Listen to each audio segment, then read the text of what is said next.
नमस्कार, स्वागत है आपका। मैं हूं दीपिका नेगी। चलिए फटाफट अंदाज में खबरों का रुख करते हैं। पर्यावरण सुधार कार्यक्रम के चरण 2 का शुभारंभ सीएम कैप्टन ने किया और लोगों को बधाई दी।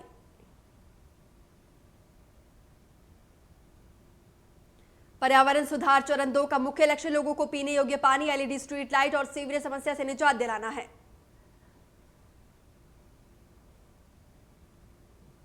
इस दौरान सीएम कैप्टन ने लोगों को नवरात्र की शुभकामनाएं दी और कोरोना काल में लोगों को सावधानी बरतने की हिदायत दी।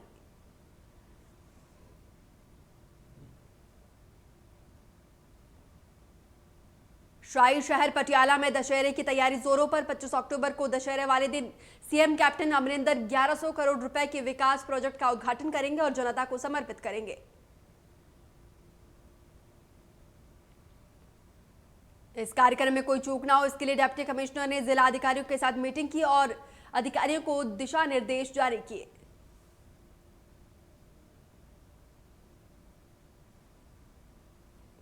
सीएम कैप्टन के बेटे को ईडी का समन मिला है। जालंधर कांग्रेस के विधायक परगट सिंह ने कहा है कि 4 साल बाद ईडी का जागना कहीं ना कहीं केंद्र सरकार के ऊपर सवाल खड़े करती है।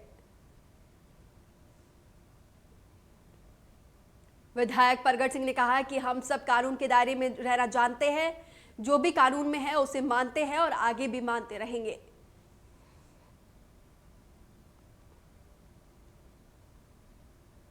पोस्ट मैट्रिक घोटाले को लेकर पंजाब के कैबिनेट मंत्री साधु सिंह धर्मसोत की मुश्किलें थमने का नाम नहीं ले रही है। विपक्ष घोटाले को लेकर मंत्री साधु सिंह धर्मसोत से इस्तीफे और सीबीआई जांच की मांग पर अड़ा हुआ है।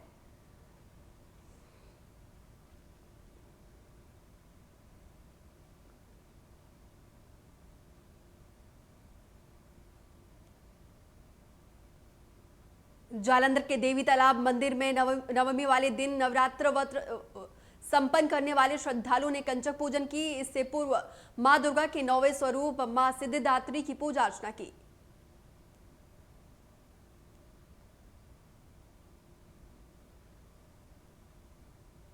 पूजन के बाद खेतरी विसर्जित करने वाले भक्तों ने अपने नजदीकी मंदिर में खेतरी भेंट की और इस दौरान पुजारियों ने आज के दिन का महत्व बताया।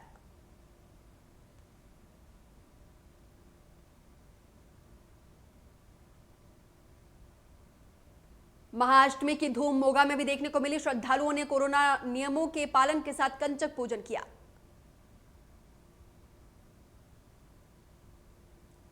नवरात्रों के बाद अब लोग महानवमी और विजयदशमी का बेसब्री से इंतजार कर रहे हैं।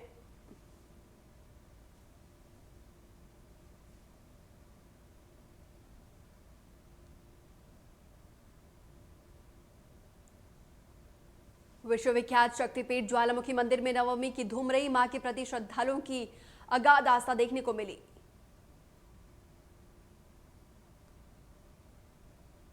ज्वालामुखी मंदिर के पुजारी सौरभ शर्मा ने देश और प्रदेश को नवमी की शुभकामनाएं दी और ज्वाला मां से कोरोना के खत्म होने की प्रार्थना की।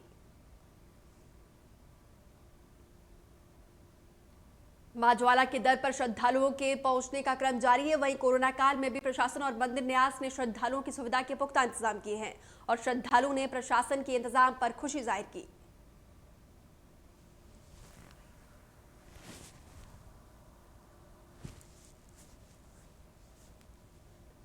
विश्वविख्यात शक्तिपीठ श्री नैना देवी में नवमी की धूम रही। श्रद्धालु कोविड-19 के नियमों के साथ मां के दर्शन करते हुए दिखे। नवयुक्त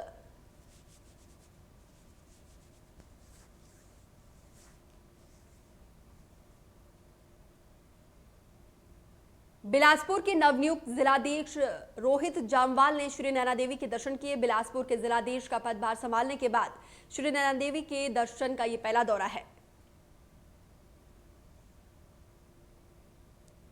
रोहित जामवाल ने कहा कि मंदिर में सभी तरह की व्यवस्था पूरी तरह से सुचारू है। मेले में तैनात कर्मचारी और अधिकारी और सुरक्षा कर्मी श्रद्धालु की सुविधा का पूरा ख्याल रख रहे हैं।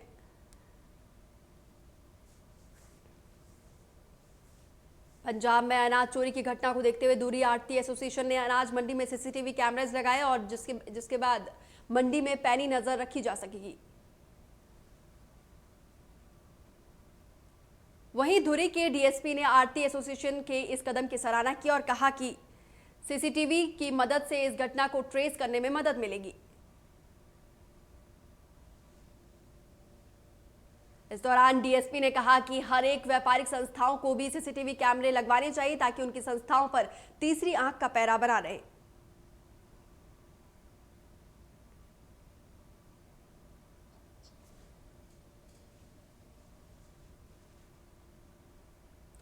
पंजाब राज्य महिला आयोग की चेयरपर्सन मनीषा गुलाटी ने होशियारपुर में मासूम पीड़िता के परिजनों के साथ मिलकर गहरा दुख व्यक्त किया।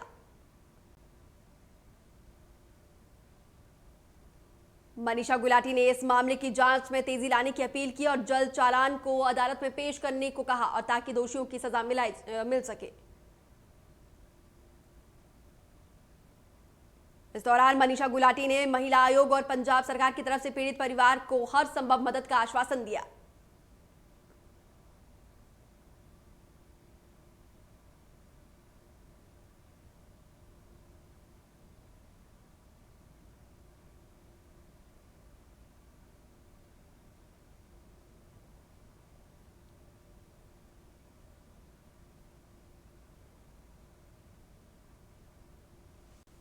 वहीं इस मामले को लेकर बीजेपी प्रवक्ता हरजीत सिंह गरेवाल ने कहा कि होशियारपुर की घटना इंसानियत को शर्मसार कर देने वाली है। दोषियों को कड़ी से कड़ी सजा मिलनी चाहिए।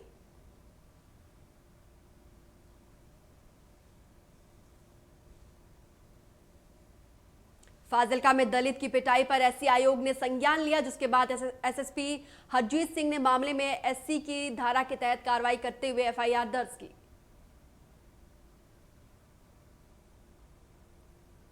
एसएसपी हरजीत सिंह ने कहा कि इस मामले में एसआईटी का गठन किया है और 7 दिनों की जांच के बाद प्रारंभिक रिपोर्ट सौंप दिया जाएगा।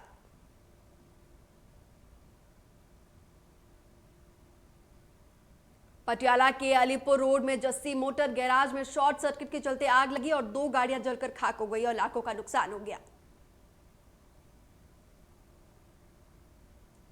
वहीं सूचना मिलने पर मौके पर पहुंची दमकल की गाड़ियों ने कड़ी मशक्कत के बाद आग पर काबू पाया, लेकिन तब तक सारा सामान जलकर खाक हो चुका था।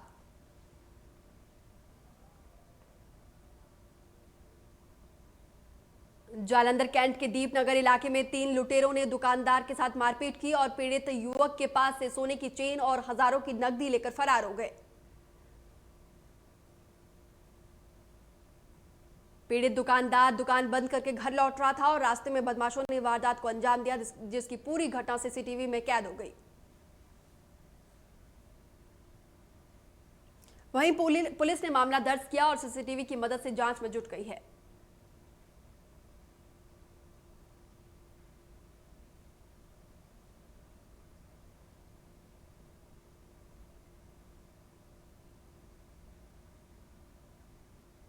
अंतर्राष्ट्रीय दशहरा उत्सव के सीमित आयोजन के लिए कुल्लू प्रशासन ने तैयारियां शुरू कर ली है। कोरोना के साथ इस बार कड़ी सुरक्षा के बीच 7 देवी देवताओं के साथ रघुनाथ जी की यात्रा निकलेगी।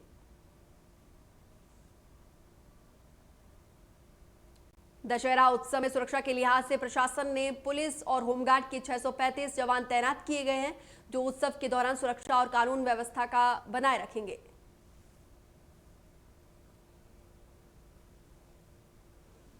एसपी कुल्लू ने कहा कि एहतियात के तौर पर बजौरा से कुल्लू तक 90 सीसीटीवी लगाए गए हैं और सुरक्षा व्यवस्थाओं को बनाए रखने के लिए ढालपुर में उत्सव आयोजन स्थल को 4 सेक्टर में बांटा गया है।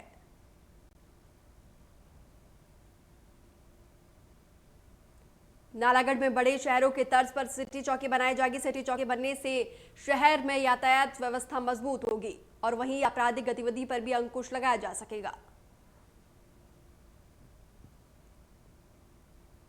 इसको लेकर जिला पुलिस प्रमुख ने नगर परिषद नालागढ़ से पुलिस चौकी के लिए जगह मुहैया करवाने को कहा है और परिषद ने बैठक बुलाकर इस पर निर्णय लेने की बात कही है।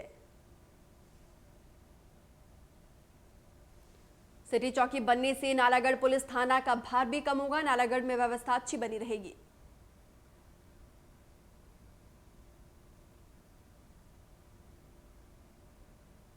दो 2003 के बाद पेंशन संबंधी नए नियम बनाए गए, जिसका कर्मचारी संगठन विरोध कर रहे हैं। इसी को लेकर सिरमौर में न्यू पेंशन कर्मचारी संघ ने विरोध प्रदर्शन किया।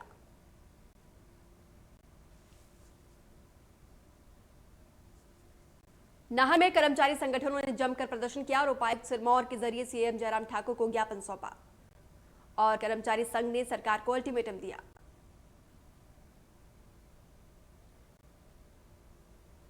न्यू पेंशन कर्मचारी संघ के अध्यक्ष सुरेंद्र पुंडी ने कहा कि पूरी मांग पूरी नहीं होने पर सरकार के खिलाफ उग्र प्रदर्शन करने की चेतावनी दी।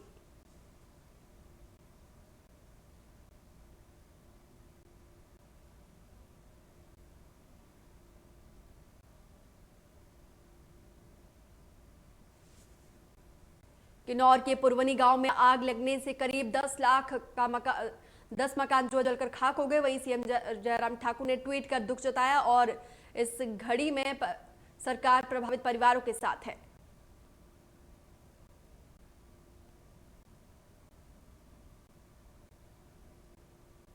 सीएम जयराम ठाकुर ने पीड़ित परिवारों को हर संभव मदद का आश्वासन दिया और किन्नौर प्रशासन को फौरी राहत और पुनर्वास के आदेश दिए।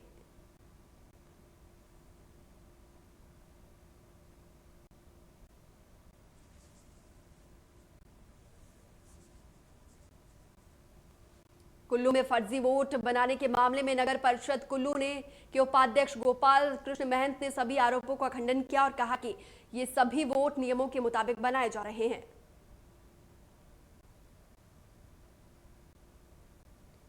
गोपाल कृष्ण महंत ने कहा कि वार्ड में कोई भी वोट को नहीं खरीदा जा रहा है और ना ही वोट को फर्जी तरीके से बनाया जा रहा है।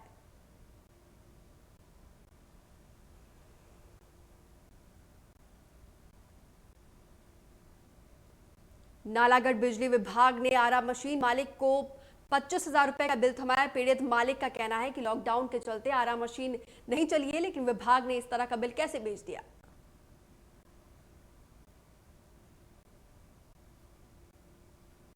वहीं बिजली विभाग नालागढ़ के एक्सिन ने कहा है कि लोग लॉकडाउन के दौरान जितने भी बिल काटे गए हैं वो डायरेक्ट शिमला से काटे गए हैं।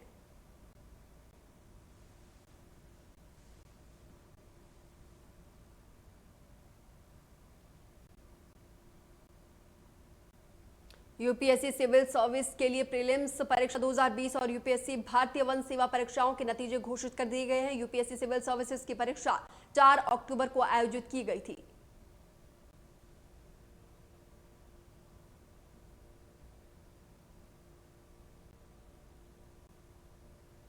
डेटा प्रोटेक्शन बिल पर बनी संसद की संयुक्त समिति ने शुक्रवार को करीब 2 घंटे फेसबुक इंडिया के पब्लिक पॉलिसी हेड अंकिदास से पूछताछ की। सीमित ने फेसबुक से सवाल किया है कि आमदनी का कितना हिस्सा वो देश में डेटा सुरक्षा के लिए इस्तेमाल करती है।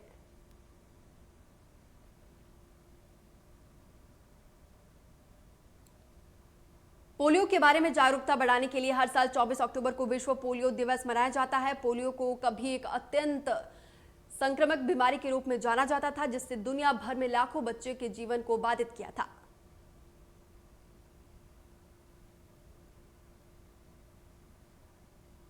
भारत को 35 साल के लंबे अंतराल के बाद आईएलओ की गवर्निंग बॉडी की अध्यक्षता मिली है। केंद्रीय श्रम मंत्रालय के सचिव अपूर्व चंद्र को संचालक मंडल का चेयरपर्सन चुना गया। वो अगले महीने नवंबर को संचालक मंडल की बैठक की अध्यक्षता करेंगे।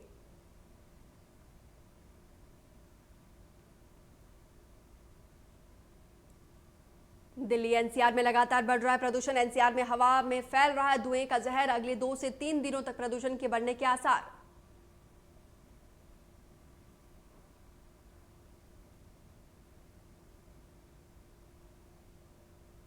पूरी दुनिया में कोरोना के आंकड़े 4 करोड़ 24 लाख के पार। अब तक 11,49,000 से ज्यादा मरीजों ने गंवाई जान। पूरी दुनिया में अब तक 98,97,000 से ज्यादा कोरोना के एक्टिव केस।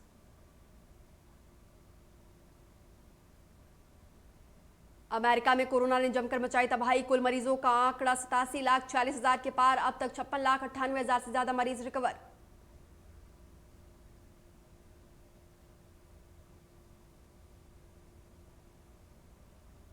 कोरोना के मामले में पूरी दुनिया में तीसरे नंबर पर है ब्राजील। अब तक 1,56,000 से ज्यादा मरीजों ने कोरोना के चलते गंवाई जान। कुल मरीजों का आंकड़ा 53,55,000 के पार।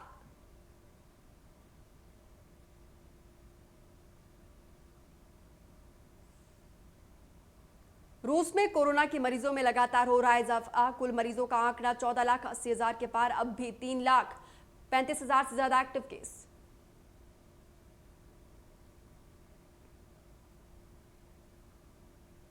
देश में कोरोना पर लग रही है लगाम। 24 घंटे में सामने आए 53,270 नए केस। कुल मरीजों का आंकड़ा 78,14,000 के पार। अब भी 70 लाख से ज्यादा मरीज हुए रिकवर।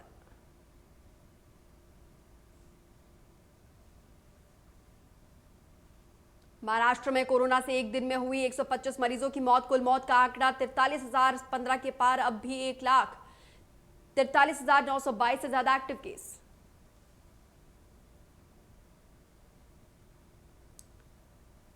तमिलनाडु में कोरोना से हाहाकार। एक दिन में सामने आए 3,057 नए केस। अब भी 32,960 नए एक्टिव केस। अब तक 10,850 से ज्यादा मौत।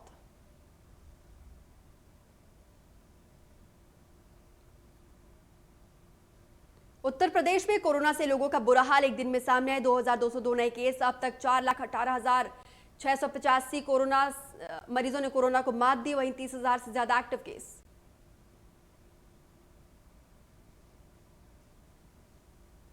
मध्य प्रदेश में कोरोना की रफ्तार धीमी हुई। प्रदेश में एक दिन में 953 नए केस आए। 13 मरीजों ने गंवाई जान। अब तक 1,65,294 मरीज हुए संक्रमित।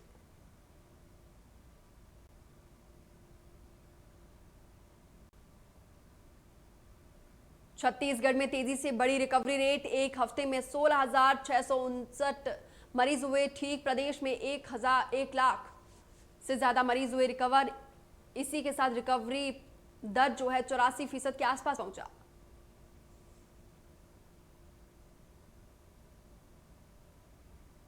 राजस्थान में कोरोना से 17,000 एक्टिव केस। एक दिन में सामने आए 1,815 नए केस। मरीजों का आंकड़ा 1,82,000 के पार।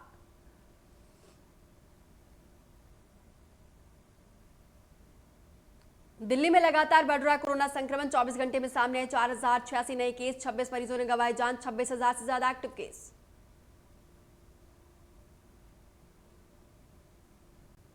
हरियाणा में कोरोना मरीजों का आंकड़ा 1,55,000 के पार। पिछले 24 घंटे में कोरोना के 1,270 नए केस मिले। 17 लोगों की मौत। एक्टिव केस 10,000 से पार।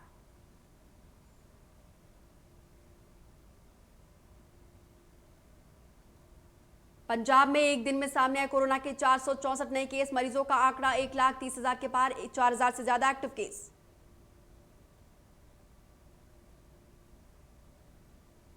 हिमाचल प्रदेश में कोरोना का कोहराम जारी। 24 घंटे में सामने आए कोरोना के 196 नए केस। वहीं 17,000 से ज्यादा मरीजों ने कोरोना को दी मात। हिमाचल प्रदेश में अब तक 2,616 से ज्यादा एक्टिव केस, जबकि कोरोना से 280 से ज्यादा मरीजों ने गंवाई जान।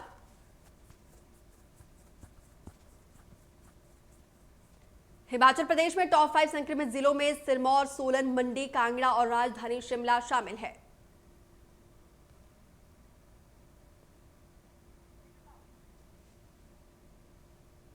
दिवाली के बाद स्वदेशी company Bharat biotech corona virus के टीके पर तीसरा परीक्षण शुरू कर सकती है। इस परीक्षण में करीब 40,000 से अधिक लोगों का टीकाकरण किया जाएगा।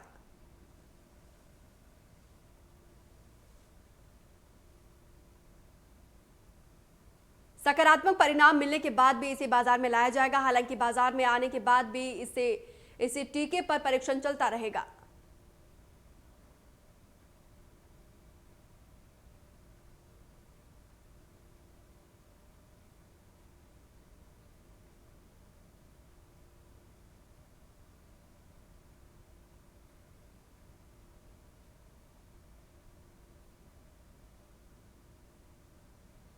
कोरोना संक्रमित मरीज के उपचार में प्लाज्मा थेरेपी का असर पता करने के लिए एक और चिकित्सीय अध्ययन सामने आई है। इसमें संक्रमित मरीज को प्लाज्मा देने के बाद उसमें गंभीर अवस्था में पहुंचने और फिर मौत की आशंका को रोकने में कम प्रभाव मिला है।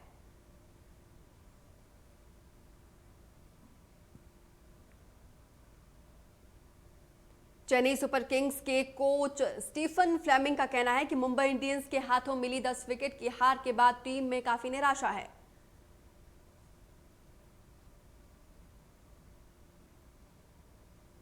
एंजियोप्लास्टी सफल होने के बाद कपिल देव की हालत स्थिर है। कपिल देव को पड़ा था दिल का दौरा।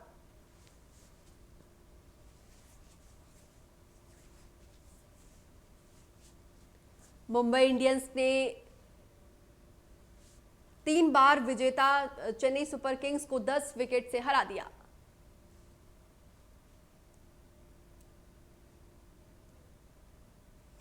सीएसके के कप्तान महेंद्र सिंह धोनी ने कहा कि जब भी चीजें गलत हो या फिर आपके खिलाफ होती है तो दुख होता है।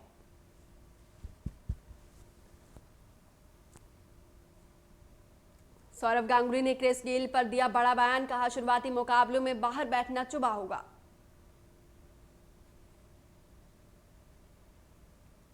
धोनी ने कहा अगले साल को ध्यान में रखते हुए बाकी 3 मैचों में युवाओं को खेलने का मौका दिया जाएगा।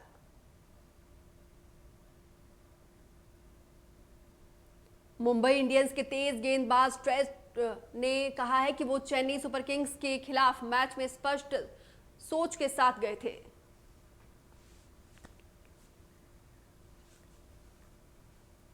कोरोना के चलते इंग्लैंड और वेल्स क्रिकेट बोर्ड पर आर्थिक संकट जारी है। प्लेयर्स की सैलरी में फिर से कटौती की गई।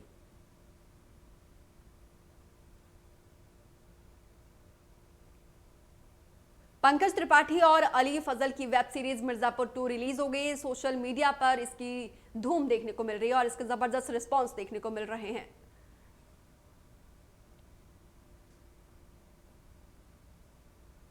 अभिनेता सलमान खान की फिल्म हम साथ साथ है ने इंडियन प्रीमियर लीग यानी कि आईपीएल को मूवी चलाने पर मात दी है। 1999 में रिलीज हुई सूरज की फिल्म हम साथ साथ है हिंदी फिल्मों के चैनल पर टीआरपी में सबसे ज्यादा आगे रही।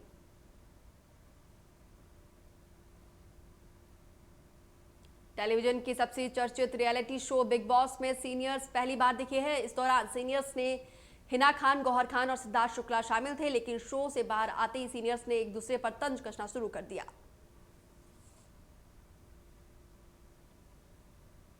रियलिटी शो बिग बॉस 14 में हर दिन नया ट्विस्ट देखने को मिल रहा है। इसी बीच बिग बॉस के सीजन 14 के सबसे करीबी और खान दोस्त निकी तंबोली और जॉन कुमार सोनी की दोस्ती टूटती हुई नजर आ रही है।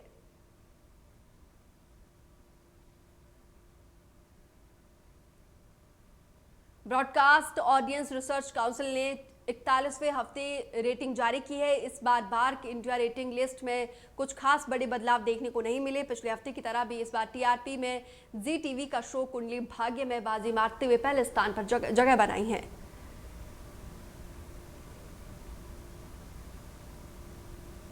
सुशांत के निधन के बाद अंकिता जिस तरह से उनके लिए न्याय की मांग करते हुए परिवार के साथ डटकर खड़ी है, उसे देखकर लोगों का दिल पसीज गया है। लेकिन कई लोग अंकिता को ट्रोल भी कर रहे हैं, लेकिन अब अभिनेत्री ने भी ऐसे लोगों को करारा जवाब दिया है।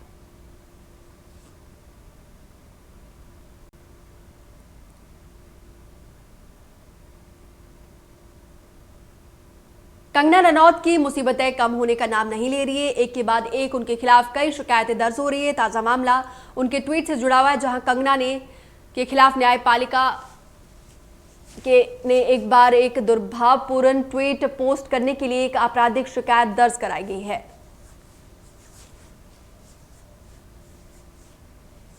अभिनेत्री लवीना शोध ने सोशल मीडिया पर एक वीडियो पोस्ट करके निर्माता निर्देशक महेश भट्ट पर कई संगीन आरोप लगाए हैं। लवीना ने कहा है कि भट्ट और उनका परिवार मिलकर उन्हें परेशान कर रहा है।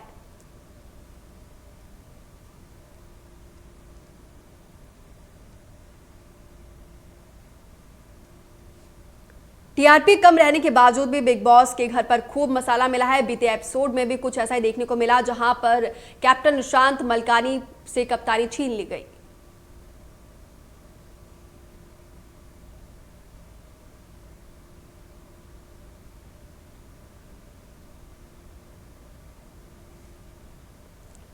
सुशांत सिंह राजपूत मामले में पूछताछ के बाद पहली बार अभिनेत्री ने सोशल मीडिया पर कुछ पोस्ट किया। दीपिका ने इंस्टा स्टोरी पर एक्टर प्रभास के बर्थडे को विश किया। दीपिका ने प्रभास की तस्वीरें साथ लगाकर विशेष की है। आपको बता दें कि कल प्रभास एक्टर का बर्थडे था।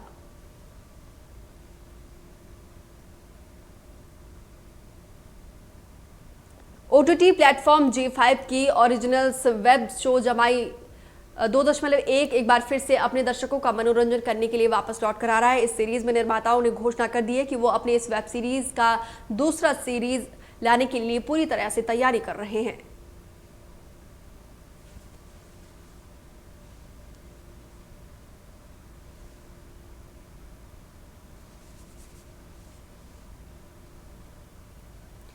ओटीटी प्लेटफॉर्म G5 की ओरिजिनल वेब सीरीज जमाई 2 एक बार फिर से अपने दर्शकों का मनोरंजन करने के लिए वापस लौट आ रहा है। इस सीरीज के निर्माताओं ने घोषणा की है कि वो अपनी वेब सीरीज का दूसरा सीजन लाने के लिए पूरी तरह से तैयारी कर रहे हैं।